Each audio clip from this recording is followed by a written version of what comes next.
Conforme o tempo passa, a expectativa de vida da humanidade aumenta. Na União Europeia, hoje você vive em média 81 anos.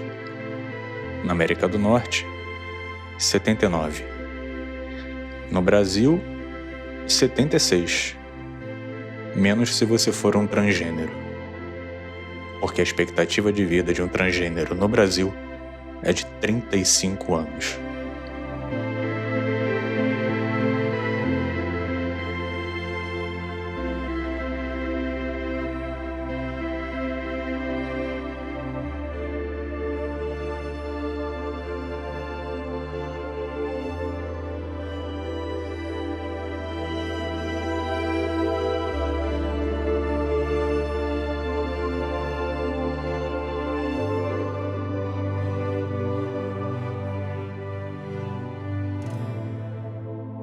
Com 8, 10 anos, assim, eu já percebia que eu não era igual às outras meninas, né? Eu já não aceitava brincar de boneca, já brincava somente com meninos, eu amava jogar futebol, então era fácil me ver jogando entre um monte de menino na rua. Eu sou do subúrbio do Rio de Janeiro, então brincava muito na rua. Usar vestido era um sofrimento. Coisas bem marcadas, assim, do binarismo, de ser menina, né? Então, era uma sensação de o que estão me oferecendo eu não gosto e eu não pertenço àquilo ali. Obviamente, de um jeito infantil, né? Mas desde sempre negando qualquer coisa que era dito de menina.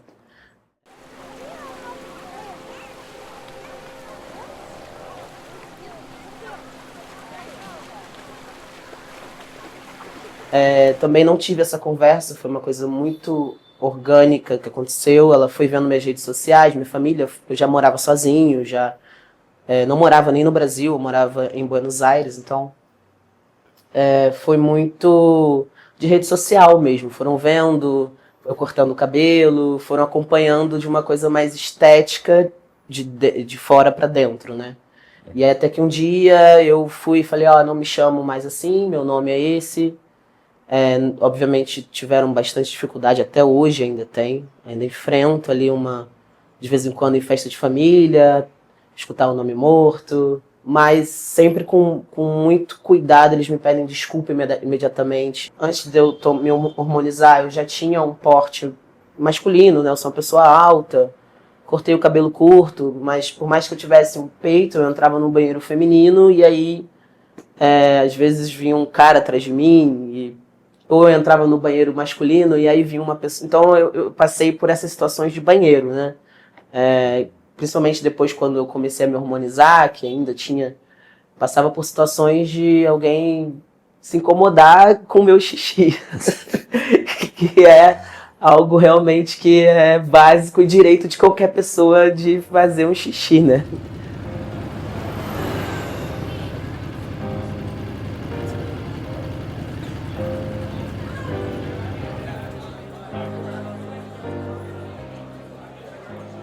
O que é a pessoa transgênero?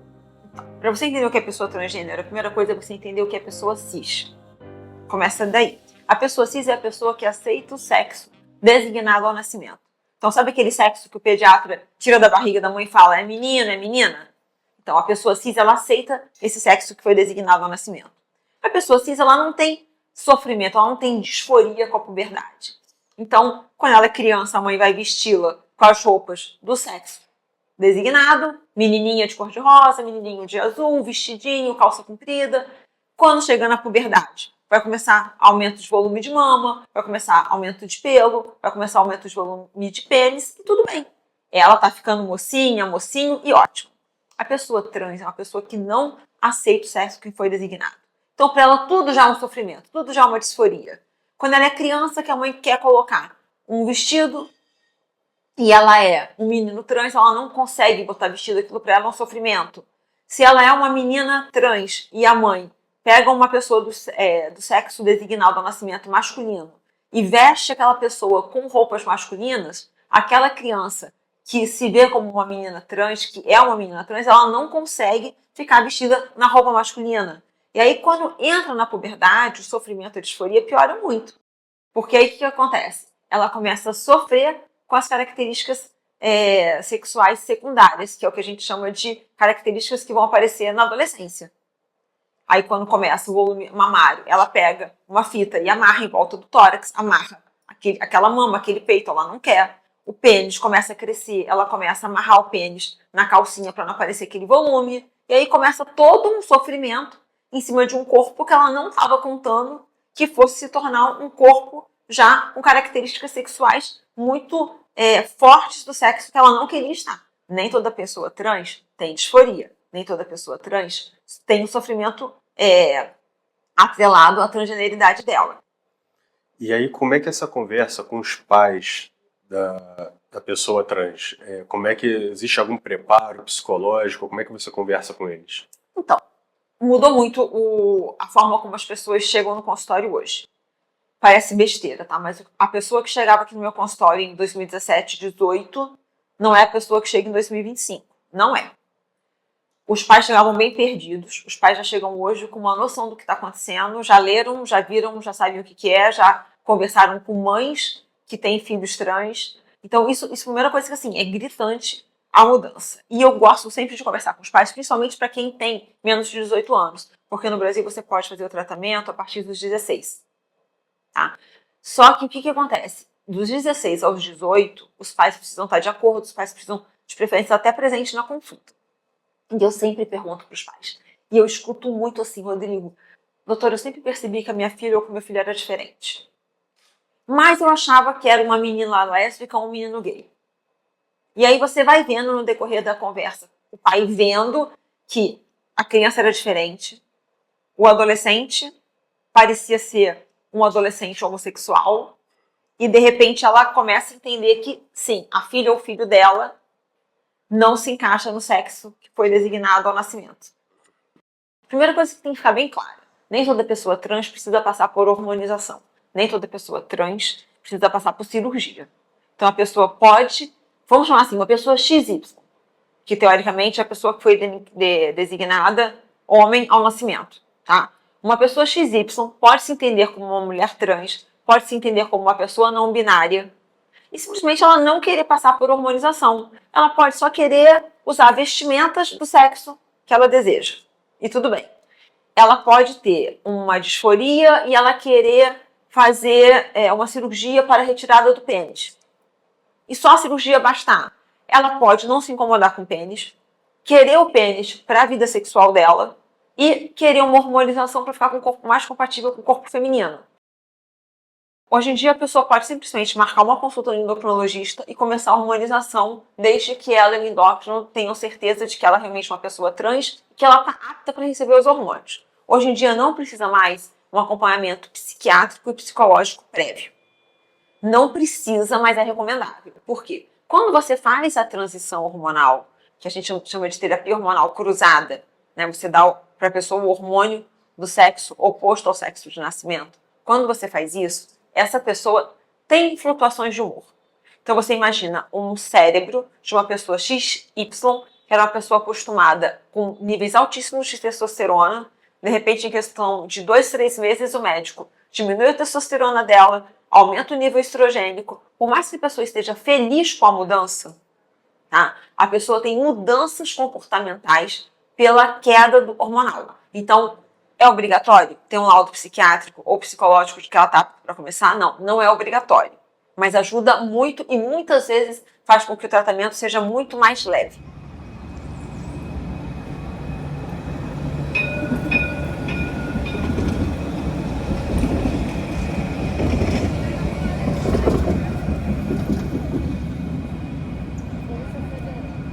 O que mudou de positivo e negativo para as pessoas trans nos últimos anos? Nos últimos 10 anos, a gente teve um avanço bastante grande no atendimento à saúde das pessoas trans no Brasil. Avançou em entender que uma pessoa trans, ela não é uma pessoa que tem um problema psiquiátrico. Então, na verdade, ela foi vista como uma pessoa normal, que, na verdade, quer mudar algumas características corpóreas, tá? Para adequar ao que ela sente na sua mente.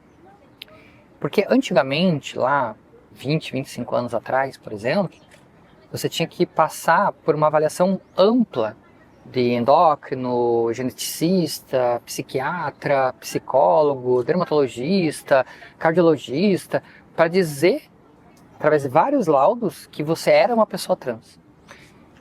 E um dos pontos era a questão psiquiátrica. Então, você não poderia ter nenhuma comorbidade psiquiátrica. Isso começou a se abrir um debate muito grande, que será que realmente a identidade de gênero, né, a pessoa se sentir um homem, uma mulher, ela tem a ver com ela ter uma condição psiquiátrica ou não? E aí os estudos mostraram que há uma independência em relação a isso. Mais recentemente, a gente tem visto como se fosse um retrocesso nessa visão. Na verdade, é uma onda conservadora que veio no mundo como um todo. Então, políticas que tinham sido abertas e possibilidades de tratamentos para as pessoas trans, elas agora começaram a ser restringidas novamente. As pessoas que advogam por uma maior restrição de algumas questões das pessoas trans, por exemplo, uma hormonização mais cedo, que é o uso de hormônios, né? Mais cedo, ou mesmo em adolescentes, ou mesmo cirurgias mais modificadoras, com uma idade mais precoce, por exemplo, 18, 19 anos, essas pessoas advogam que a gente não deveria estar fazendo isso com essas pessoas numa idade tão jovem. Mas a questão é, a gente não faz nada definitivo com um adolescente. A gente só dá tempo para ele buscar essas respostas. E ao restringir esse bloqueio, digamos, dos hormônios numa pessoa adolescente, é deixar com que os hormônios da biologia dela desenvolvam um corpo que às vezes vai trazer para ela mais sofrimento do que ela ter tempo para exatamente escolher o que ela quer. Mesmo hoje, não sendo obrigatória esse laudo, seja psiquiátrico, seja psicológico, você aconselharia a pessoa a fazer uma terapia previamente ou isso pode variar de pessoa para pessoa? Sendo uma pessoa trans que passou final dos anos 80, os anos 90, uma outra sociedade no Brasil e no mundo, em que era muito difícil de se ter informações de quem eu era. Essa era uma grande dificuldade. O que eu estou sentindo? Eu, por exemplo, nunca busquei ajuda psicológica naquela época.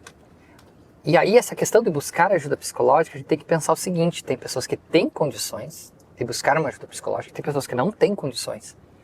Então a gente só vai dar a possibilidade de dizer que aquela pessoa é uma pessoa trans só porque ela teve possibilidade de fazer um acompanhamento psicológico, e aquela pessoa que nunca fez e que não consegue fazer, a gente não vai dizer que ela é uma pessoa trans. Então assim, a gente tem que pensar aspectos econômicos e aspectos também da própria psique da pessoa. Então imagine se naquela época eu não tivesse feito essa autorreflexão e eu tivesse jogado isso num cesto de lixo e esquecido pro resto da vida. Ou pior ainda, se não tivesse feito essa autorreflexão e passado a sofrer tanto em que eu talvez tivesse que me automutilar ou me matar, como muitas pessoas fazem. Tem pessoas que se entendem muito bem, que desde criança ou adolescente tem certeza que ele é uma pessoa trans, que ele é um homem ou uma mulher diferente de como nasceu.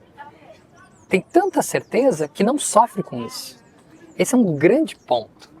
Tem muitas pessoas trans que elas não sofrem por serem pessoas trans. Então, se elas não sofrem, por que elas têm que fazer um acompanhamento psicológico para isso? Muitos pacientes que eu atendo já fizeram acompanhamentos psicológicos anteriores ou mesmo psiquiátricos.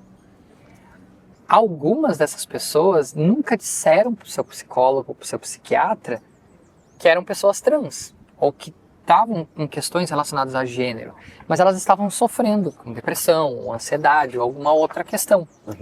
Então, ela ser uma pessoa trans, que ela não consegue viver a identidade dela, lhe traz um sofrimento, que é uma depressão e ansiedade. E aí, ela vai procurar tratamento para a depressão e ansiedade. Mas sim, algumas pessoas têm que fazer acompanhamento porque estão em muito sofrimento. Pessoas, por exemplo, que acabam indo para uma automutilação ou uma autoagressão, essas pessoas precisam passar, é importante.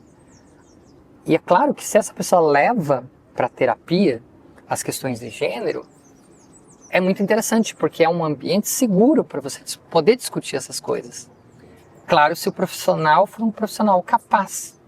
E essa talvez seja a grande dificuldade. Muitos profissionais ainda não entendem o que é ser uma pessoa trans. Ser uma pessoa trans, às vezes, não é o sofrimento dela. O sofrimento dela é viver numa família que talvez não apoie isso. Numa sociedade. Numa sociedade que não apoie isso. É um trabalho onde ela não está conseguindo produzir ou estão tratando mal por ela ser uma pessoa trans. Ah, mas a pessoa trans, ela foi influenciada pelo meio. Às vezes uma família mais aberta, outras pessoas gays, outras pessoas trans, o lugar onde ela convive. Na verdade, isso não tem nada a ver. A gente tem que entender as etapas do ciclo de vida das pessoas. Então, uma criança, ela não sabe o que é ser um menino e uma menina. Usam os pronomes, de gênero, os determinadores de gênero do português, mas ela não sabe o que é aquilo, ela repete aquilo. A criança repete as coisas. Ela só vai entender que a menina é diferente do menino no final da fase de criança, quando os hormônios começam a serem produzidos em maior quantidade no corpo, que a gente chama de puberdade. E aí ela consegue ver melhor o mundo ao redor dela, entender as diferenças entre ser um menino e entre ser uma menina. E aí que começam os conflitos, porque se essa criança ela começa a perceber que ela está sendo identificada como um menino, mas ele se sente uma menina, vai gerar uma confusão. Veja que eu falei assim, se sente uma menina, mas na verdade é uma menina no seu cerne, tá? Sempre foi uma menina, só que só no momento em que essa pessoa conseguiu entender qual a diferença entre menino e menina, que essa pessoa começou a perceber que, peraí, existe uma incongruência de gênero aqui. E esse é o termo que a gente chama, entre o que as pessoas dizem que eu sou e o que eu realmente sou. E aí o problema é que os hormônios na adolescência vão pro lado biológico. Isso não tem como a gente mudar.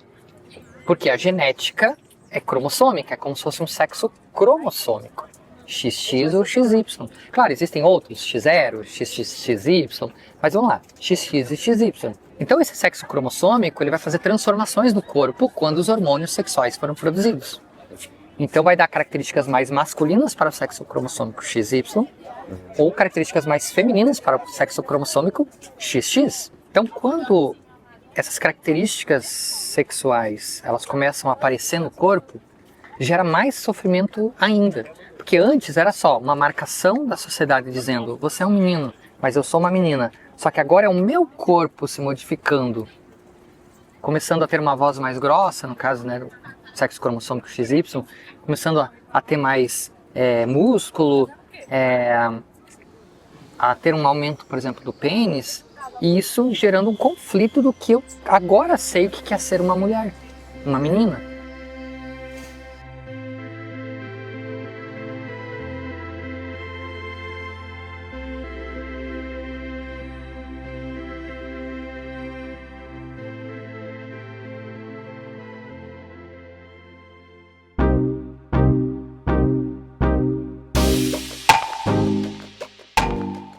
Aos 6 anos de idade, eu já notava que era igual aos meninos, e ao mesmo tempo diferente do que esperavam de mim. Era confuso porque eu queria ser eu, mas ao mesmo tempo me ditavam regras de meninas. Não fazia muito sentido e diante disso eu era uma criança bastante agitada. Já cheguei a ser muito violenta também, porque me obrigavam a passar batom, dançar com as meninas, brincar de boneca, e isso era algo que me deixava bastante irritado, principalmente porque não podia brincar como eu queria. Só aos 15 anos eu tive a primeira conversa com a minha mãe sobre transição, sobre tratamento hormonal, sobre cirurgia. Para minha mãe parecia o fim do mundo, porque ela tinha uma filha mulher, era o sonho de vida dela, era algo que ela tinha planejado. Já o meu pai, ele foi bem tranquilo. Quando a minha mãe foi contar para ele que eu tinha cortado o cabelo, e a resposta dele foi assim, que legal, que bacana, o meu sonho era ter um filho mesmo. Ele faleceu quando eu tinha 16 anos, mas hoje em dia minha mãe super me apoia, super me respeita e enche a boca pra falar que eu sou orgulho dela. É meu filho pra lá, meu filho pra cá, filho e ai de quem fale o contrário disso.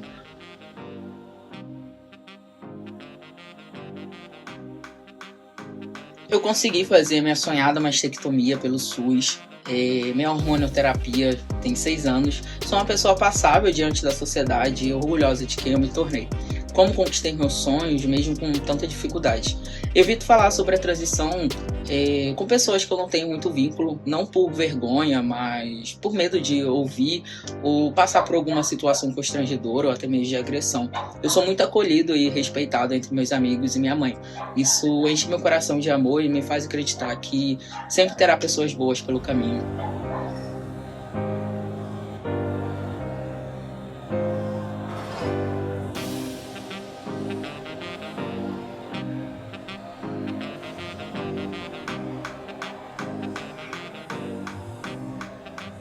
Se a gente for olhar, não é um fenômeno contemporâneo, né? A transexualidade, que não tinha esse nome, foi descrita, até na mitologia tem personagens que se apontavam para uma transexualidade, né? Na mitologia grega. Depois a gente vai ver relatos na literatura, lá no século XV, no século XVI, descritos, tanto religiosos como leigos, de personagens que viviam esse fenômeno, que é o quê? Que é uma necessidade daquele indivíduo de entrar em conformidade com o gênero que ele se identifica e que não é o gênero designado no nascimento. Essa patologização da transexualidade, que na verdade é o que vem trazer o cenário de violência a essas pessoas, que é o que vai levar ao adoecimento dessas pessoas, ela vem ao longo da história. O transexualismo saiu agora do Código Internacional de Doenças, em 2018, só que um dia ele entrou. E ele entrou porque tanto a ciência, o discurso científico, o discurso jurídico e o discurso social, ao longo do tempo, foi patologizando esses corpos. Essa naturalidade que existia lá no século XV, XVI, XVII, depois no século XIX e XX, foi se criando a ideia de que qualquer coisa que fugisse do binarismo masculino e feminino era uma normalidade. O transexualismo saiu do capítulo da doença, no Código Internacional de Doenças, para o capítulo de promoção de saúde. Então, hoje, as intervenções, tanto hormonais como cirúrgicas e psicológicas, elas são vistas como uma promoção de saúde e não como uma forma de castração, de você tornar aquelas pessoas, pegar uma pessoa doente e tratar. Isso mudou. Eu acho que existem muitos argumentos nesse sentido de que é um fenômeno da experiência humana que já existe há muito tempo. Então não é uma moda, não é uma fase daquele indivíduo, né? Essa binariedade, essa redução da sexualidade humana à ideia do masculino e feminino é um erro. Hoje a gente sabe que a sexualidade humana e a identificação de gênero, ela é para além disso, né? Então a pessoa não precisa se identificar nem com homem nem com mulher. Pode não se identificar com nenhum dos dois. Ou ter um gênero fluido, né? Então isso já tá posto de que é um fenômeno natural. Faz parte da pluralidade da natureza da sexualidade humana. Então não é um desvio, né? Nem uma heresia. Mas já está mais comprovado que o sexo feminino e o sexo masculino, eles têm microdiferenças de forma de resposta hormonal, na própria constituição. Com isso, eles começaram a estudar. Bom, se tem diferença, será que tem diferença o cérebro de pessoas trans? E tem estudos já, com ressonância magnética funcional, mostrando essas variações. Outro estudo interessante é com gêmeos idênticos. Então, a incidência de transexualidade nos dois, no par, é de 30%. A incidência de transexualidade em gêmeos não idênticos é ínfima. Então, esse dado fala por si só, né? Então, essas pessoas sofrem violência, opressão, discriminação, né? Muitos são expulsos das suas casas, das suas escolas. Às vezes não são expulsos objetivamente, mas são expulsos subjetivamente. Estão ali, mas estão sendo excluídos, né? Estão sendo oprimidos. E isso vai gerar adoecimento mental. A pessoa não escolhe, nem, né, faz uma opção de ser uma pessoa trans. Ela vai percebendo um desconforto, vamos dizer assim, com aquela atribuição social que foi dada a ela. Então, isso, em média, acontece cerca dos 7, 8 anos de idade. E a revelação dessas pessoas só acontece, em média, com 17, 18 anos. Esse período é um período crucial. A incidência de pensamento suicida, de automutilação, de depressão, é enorme. Né? Por várias razões, porque ele também está ali entendendo aquilo. A gente vive numa sociedade que não aceita, né? Famílias que a grande maioria não acolhe. Uma criança de 9 anos, de 10 anos, é capaz de dizer se é trans ou não.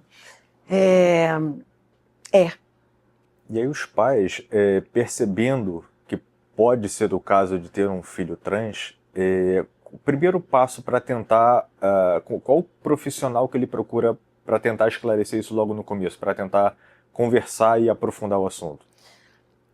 Olha, eu acho que a primeira atitude é acolher. Eu acho que pode procurar uma terapia, né? Mas não uma terapia no sentido de levar aquela criança para prevenir ou para ver se é isso mesmo, né? É para acolher aquela fala. Uma coisa é identidade de gênero, que é qual é o gênero que aquele indivíduo se identifica. Então tem a ver com psiquismo, né? Então, assim, com identidade pessoal, né? Então aquele indivíduo se identifica com o gênero feminino. Isso é uma coisa. Outra coisa é orientação sexual, que é por quem a pessoa sente afeto, desejo. Então, uma pessoa de identidade de gênero trans, ela pode ter, um homem trans pode ter qualquer orientação sexual. Identidade de gênero é uma coisa, orientação sexual é outra coisa. A expressão de gênero é a forma como eu me comporto, é a forma como eu quero aparecer para as pessoas, vamos dizer assim. Então, uma pessoa, um homem trans, pode ter uma expressão de gênero ambígua, talvez. Um homem cis pode ter uma expressão de gênero mais feminina, usar roupas mais femininas, não se incomodar com uma voz mais fina. Hoje a gente entende que qualquer variação dessas 4, vamos dizer assim, quesitos, né, que seria identidade de gênero, orientação sexual, expressão de gênero e sexo biológico, qualquer variação dentro dessas possibilidades é natural, ou normal, se quiser usar essa palavra, ou não é doença. Né? Então, por exemplo, um indivíduo que se identifica com sexo masculino, ele não necessariamente vai ter vontade de tomar hormônio para ter barba, para engrossar a voz, né? Ou vai querer fazer retirada das mamas, né? Porque a transição, ela pode ser, por exemplo, só da expressão de gênero, sei lá, querer usar roupas masculinas, cortar o cabelo curto. Eu tenho pacientes que fazem isso, trocam um nome, adotam um nome mais masculino, às vezes adotam um nome até ambíguo, mais neutro, não é incomum isso. Passam a usar roupas, vamos supor, mais masculinas e se sentem bem assim.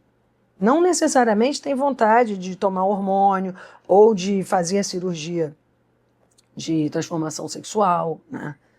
Então, assim, isso é possível e isso vai de cada indivíduo.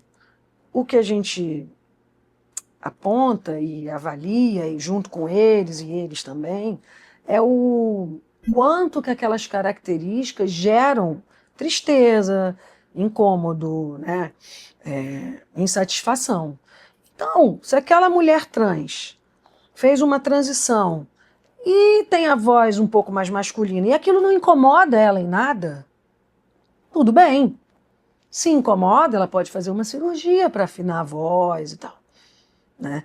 Então, o tamanho desse incômodo, dessa tristeza, desse sofrimento com essa característica é que vai determinar o que aquele indivíduo vai querer fazer.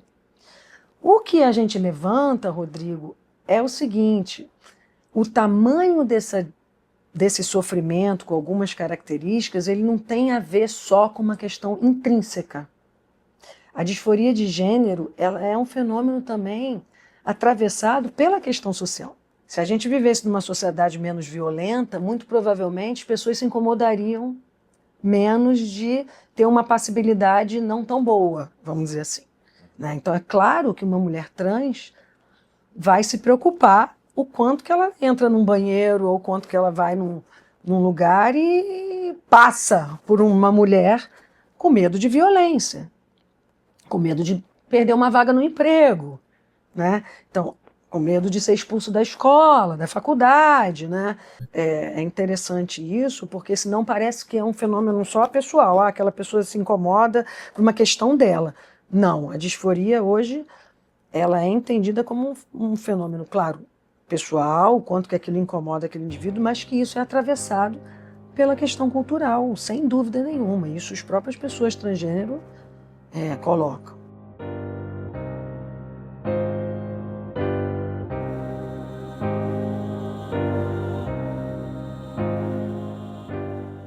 A gente tem uma discussão hoje, inclusive, se a anamnese que é feita, né, que é um consenso também validado cientificamente, se ele é suficiente para as pessoas LGBTQIA+. Vocês vão ter lá 10 mil pessoas cadastradas, vocês vão ficar 3 meses lá, vocês não vão ver uma travesti na unidade de saúde, talvez uma ou duas. Vocês não vão ver homens trans, porque a violência é tanta e a experiência dos amigos e das amigas é tanta que chega lá para fazer um exame periódico, né, de rotina, de preventivo, né? Um homem de barba, fortão, chegando para fazer preventivo, como assim? Não vou te atender, você tá... né? E agora com essa história, né, de chamar a polícia tem melhorado, infelizmente tem que ser dessa forma, né? Mas imagine a violência que é para uma pessoa trans, que o médico disse lá, é menino, mas ao se desenvolver essa pessoa se percebe de uma forma diferente, e quando ela consegue vencer todas as dificuldades e se assumir como uma pessoa trans, né, é expulsa de casa, vai para a rua, não sei o quê, aí chega na frente do médico, o médico usa de todas as violências possíveis. Então nem sai de casa. É só quando vocês conviverem com as meninas, conversarem, vocês vão ver, cara, eu vou sair de casa. Porque primeiro, você está em casa assistindo sua série, você assiste série? Não. Você está lá de short, de rasteirinha, uma camiseta, vou ali comprar um pão na padaria. Você se maquia para ir na padaria? Por que você não faz isso? Mas uma mulher trans, uma travesti, que pode estar com a barba que chama chuchu, marcada, ela vai ter que se barbear, ela vai ter que passar uma maquiagem, ela vai ter que botar uma saia, ela vai ter... Cara, é tanto trabalho, né? E para ir para uma unidade de saúde, chega lá, o segurança já começa a confusão. Aí já chega com um documento que não está retificado, mas tem nome social, aí já não respeita. Aí daqui a pouquinho está sentado, o médico chama, Jorge! Jorge não aparece, porque Jorge não existe. Nós, seres humanos, somos classificados como? Do ponto de vista de sexo biológico. Masculino e feminino? Vocês aprenderam isso onde? Tem alguma coisa aqui no meio? Sabe quantos tipos de intersexualidade existem? 150. Tem um livro, quase 150. Não é escolha, a gente não escolhe ser homem, mulher ou pessoa trans. Por quê? Como é que as travestis se identificam? Como mulher. Como é que as mulheres trans se identificam? Como mulher. Como é que os homens trans se identificam? Como homem. Né? Porque eu posso fazer também o quê? Um exame de cariótipo e aparece aqui o quê? um XXY, aparece um cariótipo de um homem também, que é possível. Muitas pessoas descobrem, né, que são intersexo, enfim, em idade adulta. Eu tenho muito contatos com médicos, que você se forma e depois a gente continua. Muitos viram amigos, outros viram colegas e coisa e tal. Olha, uma mulher com 53 anos de idade, que a vida inteira teve um problema de infertilidade, né? A gente foi investigar. Uma pessoa intersexo. Passou uma vida inteira tentando engravidar e ninguém pensou em fazer uma investigação. Aí chega numa pessoa, um médico mais preparado, né? Outra coisa, só para vocês, a gente vai tocar nisso da questão da saúde mental, mas as travestis, assim, elas não têm muita opção na vida. A Daphne é menos de 1% das mulheres trans que estão na academia, mas a maior parte é expulsa de casa ainda criança, né? Vai para a rua e começa a se prostituir, se envolver com outras coisas ilícitas, né? E essa tensão é a vida inteira. E assim, e a gente que convive, que trabalhou já em alguns momentos com as meninas que trabalham na prostituição, ela entra num carro, ela não sabe se volta viva. Então, vocês imaginem como é a psique dessa mulher, né? Porque ela sai de casa, ela não sabe se volta. Ela entra num carro do cliente, ela não sabe se vai voltar para o ponto para as amigas, porque aquilo ali são as amigas e a sociabilidade. É a única sociabilidade que as travestis têm, é essa sociabilidade da rua, né? Algumas têm sorte de ter uma família que aceita, né, Daphne? Mas a maioria não. Então, assim, é essa, né, a característica das pessoas que vão chegar para vocês, quando chegarem. Porque elas têm que passar uma série de barreiras para chegar, né? Vai passar na rua, vai ser chamada de diabo, de coisa ruim, de viado, de um monte de coisa, né? Vai apanhar, vai levar uns tapas, vai ser estuprada, já vai chegar. Imagine como chega essa pessoa para fazer uma consulta na atenção básica, que deveria ser a porta de entrada no SUS, é a atenção básica, né? Então, aí ela chega lá com uma dor no joelho, já veio o papelzinho de ST e vamos fazer o teste rápido. Puta que pariu, tô com dor de ouvido, né? Então, esse sofrimento, ele leva a que muitos jovens LGBT tentem o suicídio. Ideação suicida primeiro, depois vem o planejamento, tentativa, e uma boa parte consegue. Eu tenho uma dinâmica que eu faço, que a gente tem um copo e vai colocando gotinhas. Então, você, desde lá da sua infância, você vai sofrendo violência, se questionando, sofrendo, e uma gotinha, uma gotinha, uma gotinha. Um dia, esse copo vai transbordar com a última gotinha. Vocês querem ser a última gotinha?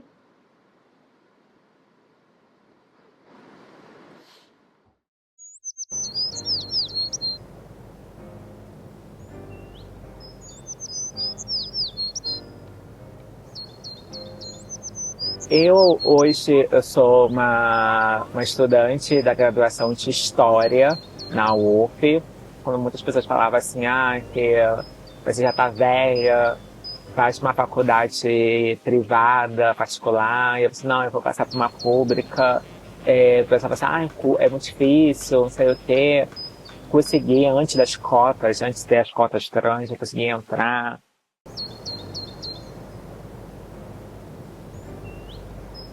Quando é que você começou a fazer o tratamento hormonal? Eu comecei tarde. Aí isso que eu falo, como é que é importante a gente ter o acesso desde jovem.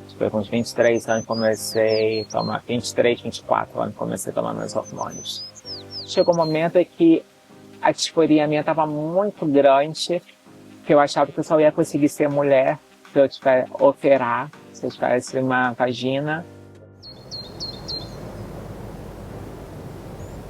Eu fui criada na igreja. Com meus 8 anos de idade, até os meus 15 anos, para 16 anos, eu vivia na igreja, vivia na Assembleia, com a minha mãe, entendeu? Com meus primos. E eu participava de grupo de coral, grupo de dança, entendeu? Era, assim, bem... grupo jovem, entendeu? Eu era uma pessoa bem presente na comunidade evangélica. Eu nunca conseguia enxergar essa coisa masculina que a sociedade falava que é. Eu nem consigo falar que, tipo assim, eu já fui menino. Eu até faço, gente, eu sempre fui menina. Você sai para 18 anos, até 19 anos, que você é minha adolescente, foi esse período que eu pude fazer umas mudanças, alguma coisa no meu corpo. As pessoas chegavam para mim e falavam assim, você é gay. Eu nunca aceitei essa palavra gay.